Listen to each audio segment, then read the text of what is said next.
नीलाञ्जनसमाभासं रविपुत्रं नियमाग्रजं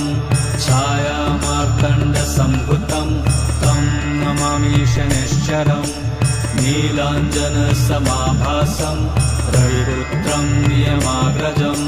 छायामार्तण्डसम्भुतं तं नमामि शनैश्चरम् नीलाञ्जनसमाभासं रविपुत्रं नियमाग्रजं छायामार्तण्डसम्भुतं तं नमामि शनैश्चरम् नीलाञ्जनसमाभासं रविपुत्रं नियमाग्रजं